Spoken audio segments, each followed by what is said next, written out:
Tudo bem, amigos do PED? Nós vamos tratar de mais um clássico da política hoje. Este clássico é um autor controverso, um autor polêmico, um autor que traz contribuições inovadoras, porém, não obstante isso, é uma contribuição que tem sido disputada por diversos autores, como tendo pontos muito positivos, mas também lhe são apresentados pontos de discordância muito fortes. Este autor é praticamente um divisor de águas no pensamento político e na ciência política moderna. Trata-se de Maquiavel. Nós vamos tratar, nesta apresentação, de 3 partes relativas a este autor. Primeiro, a sua vida, ou seja, a vida de um teórico na política, não apenas um teórico da política, mas um teórico que atua politicamente de modo muito expressivo no seu período. Essa é a vida de Niccolò Machiavelli, um autor, mas que também é um protagonista em termos políticos. A sua obra, que é um outro aspecto muito importante, que é fruto de um estudo que inaugura uma verdadeira revolução no pensamento político, trazendo um ponto de vista muito novo, que é a ideia do realismo político como uma metodologia de análise e de compreensão do fenômeno político. E, por último, uma análise desta herança que é disputada por diversos autores. Inicialmente, cabe observar que Niccolò di Bernardo dei Machiavelli é um autor que nasce em 3 de maio de 1469 e falece em 21 de junho de 1527. É um autor que vem de uma família que não é extremamente rica na Itália, é um autor que tem pais que não são extremamente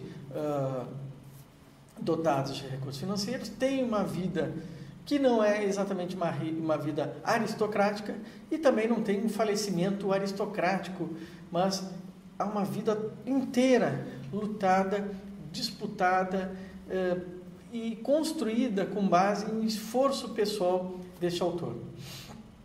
Qual é o contexto em que surgem os estudos de Maquiavel?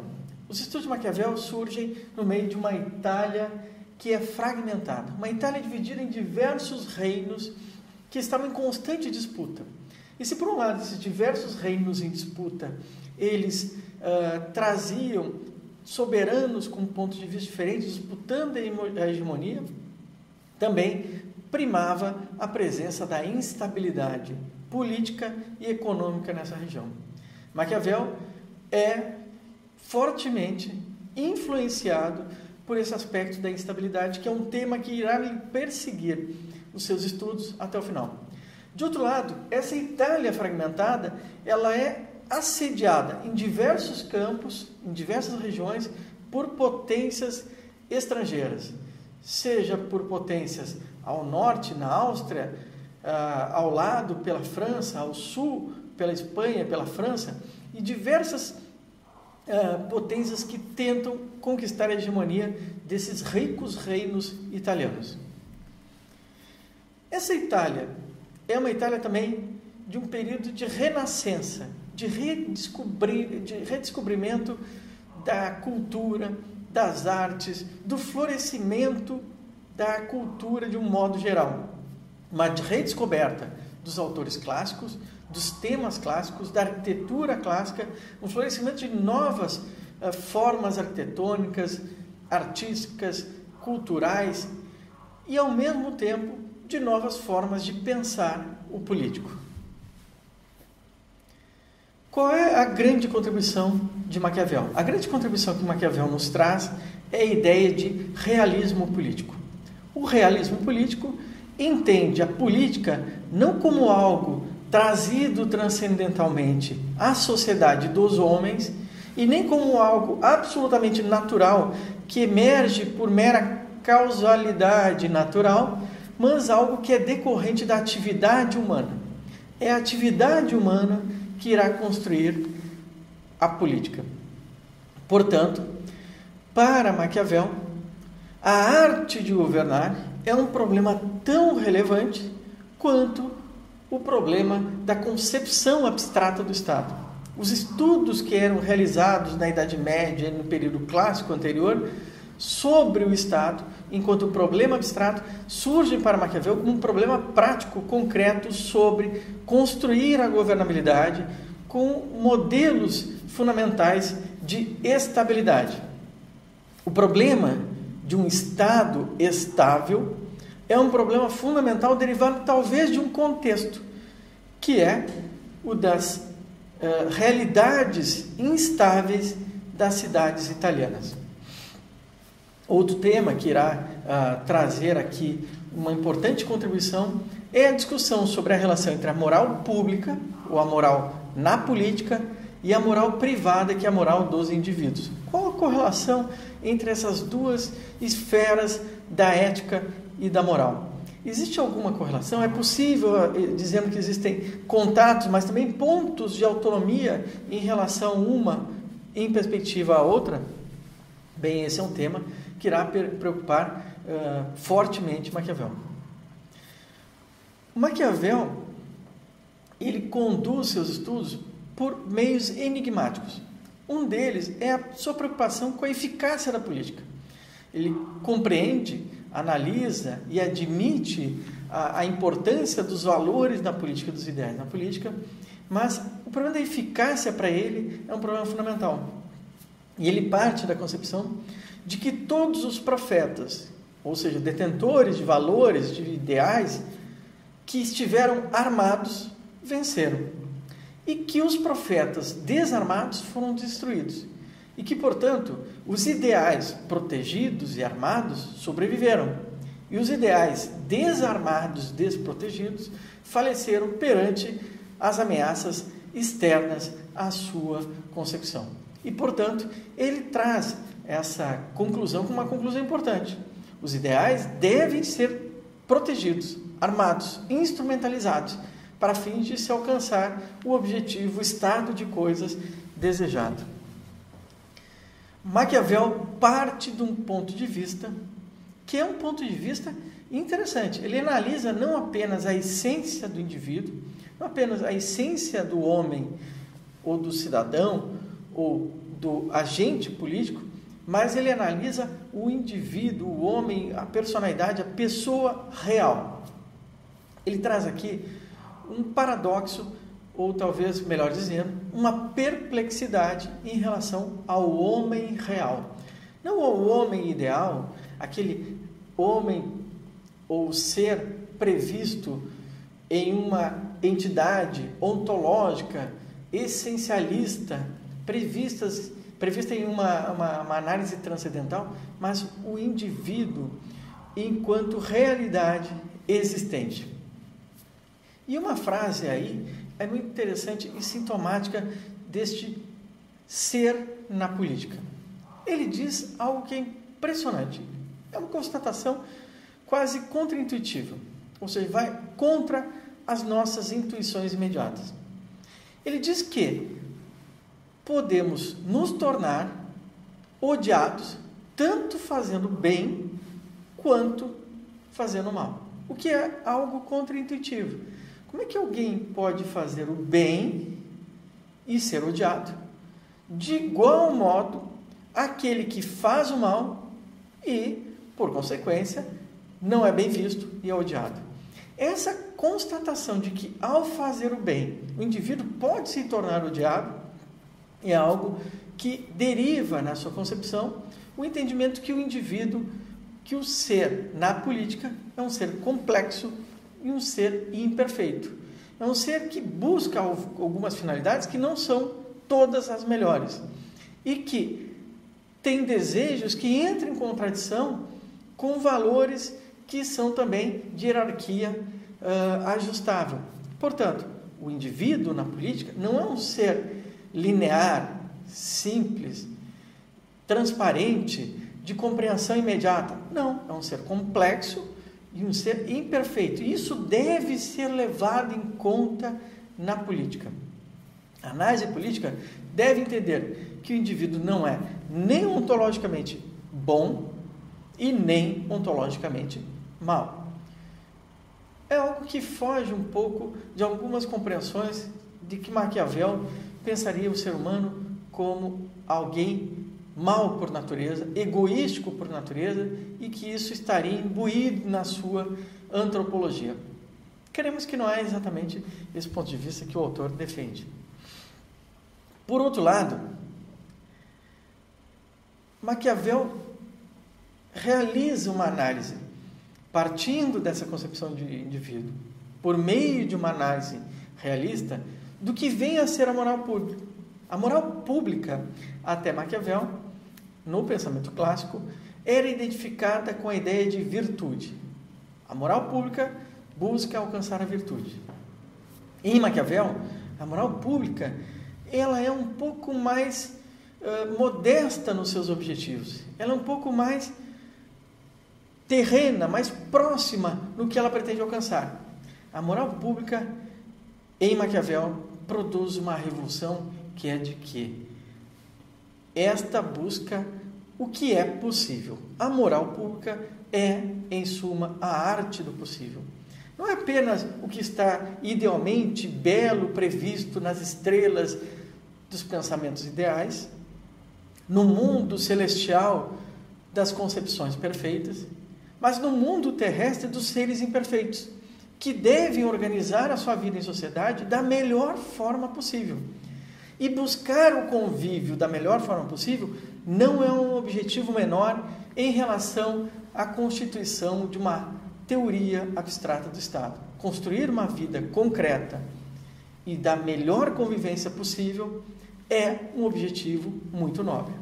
É tão interessante esse ponto de vista que as ideias realistas de Maquiavel elas serão utilizadas por diversos autores posteriores, legatários do pensamento de Maquiavel, como Hobbes, Locke, Rousseau, Stuart Mill, Kant, Hegel, Marx, Nietzsche e Dewey.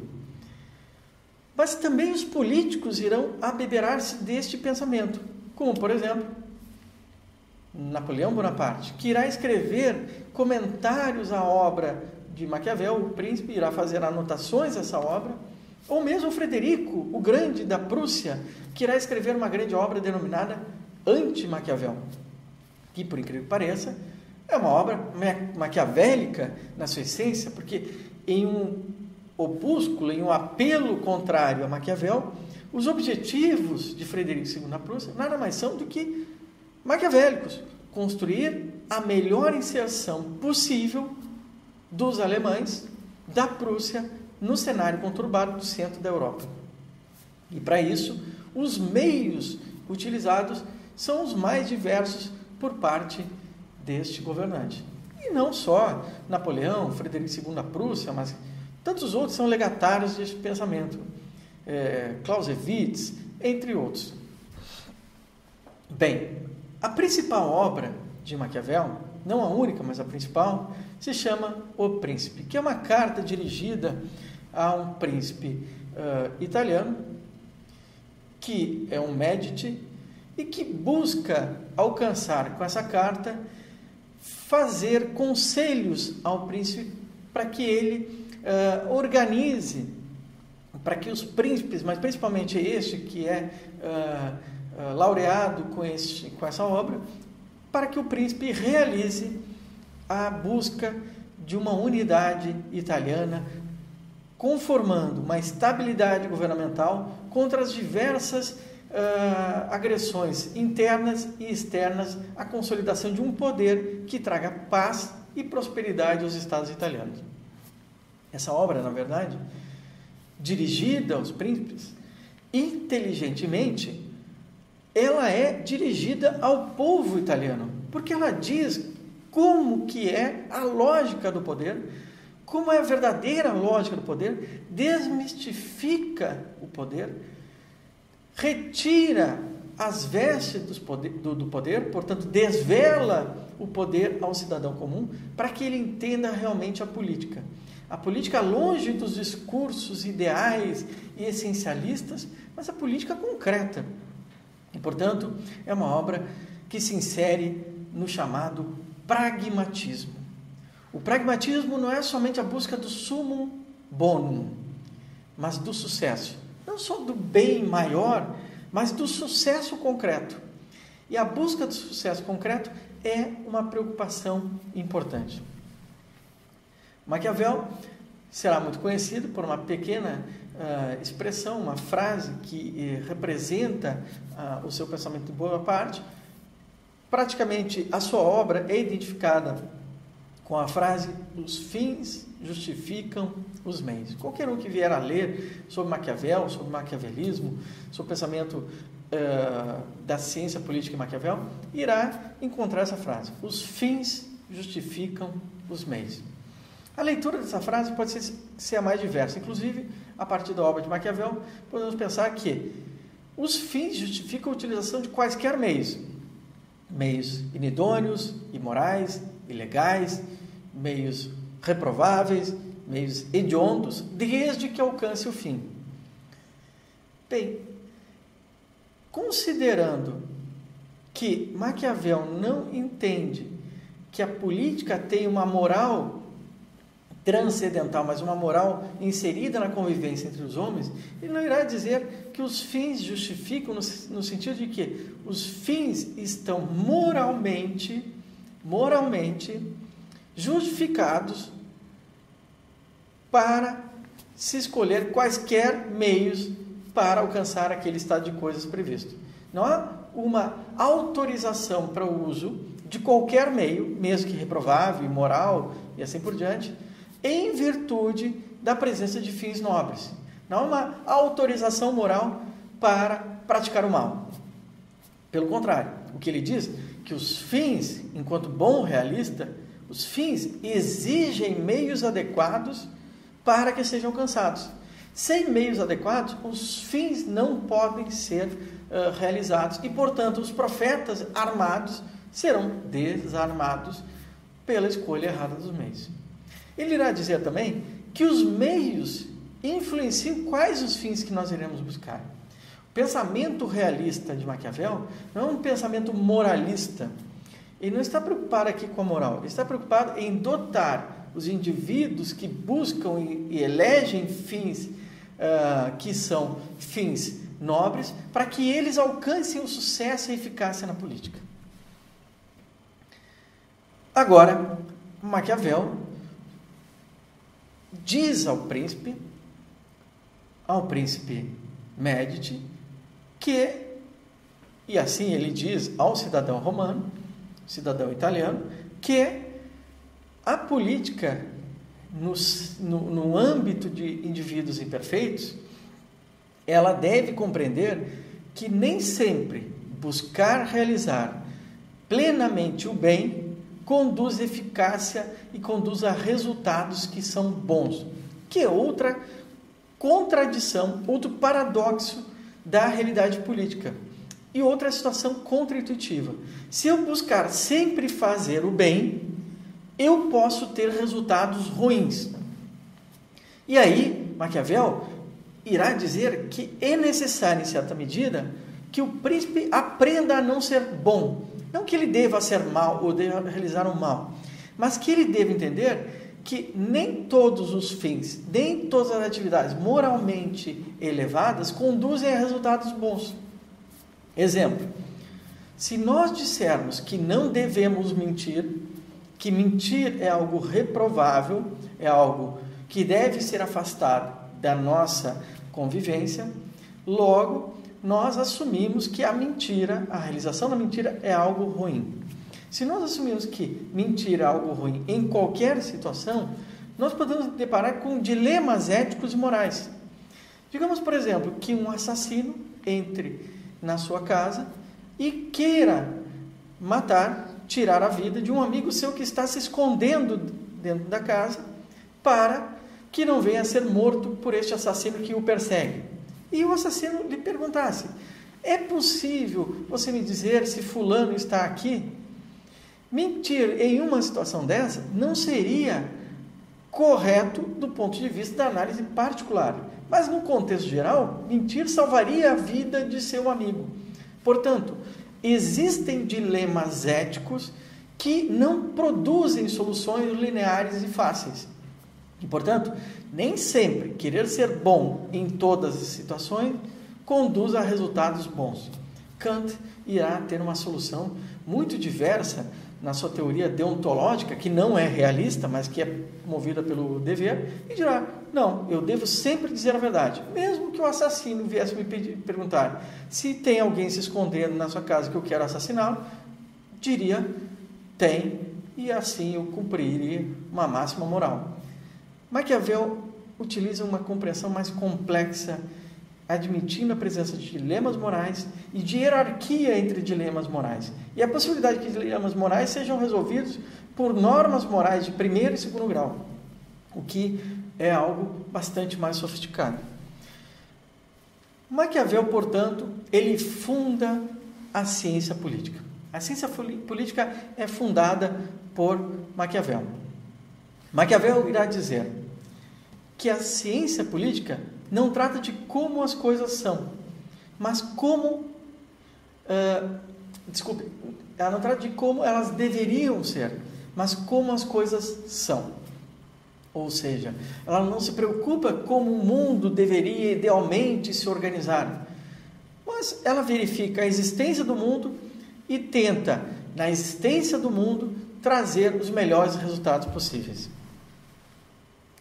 Maquiavel terá uma obra bastante rica, com diversos textos muito sofisticados. Espero que nós possamos aprofundar alguns outros textos em seguida, mas vocês podem notar, pela abrangência dos temas tratados, que a preocupação de Maquiavel, além de ser didática, ela é politicamente relevante. Ela traz diversos elementos sobre como se organizar e se posicionar na política. Por exemplo, ela vai tratar daqueles casos reais e como se correlacionar com esses casos. Como se deve medir as forças de um principado. Como devemos tratar da situação em que há um príncipe que chega ao poder por meio de crimes. Como devem ser tratados os soldados, as forças estrangeiras, como devem ser realizados aqueles tratamentos que devem ser postos ao príncipe e como estes devem ser tratados em situações concretas.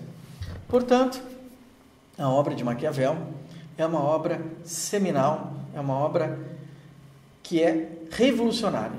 Ela traz uma nova perspectiva em relação à tradição clássica. A tradição clássica vinha de uma análise pela virtude, pelo dever ser e pela transcendência.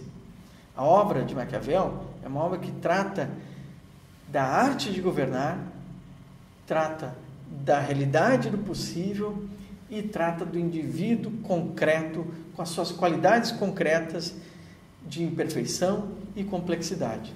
Portanto, se há um autor que pode ser denominado de clássico na política, com todas as visões contraditórias e polêmicas e críticas que possam ser realizadas ao autor, este autor é Niccolo Maquiavelli. Muito obrigado.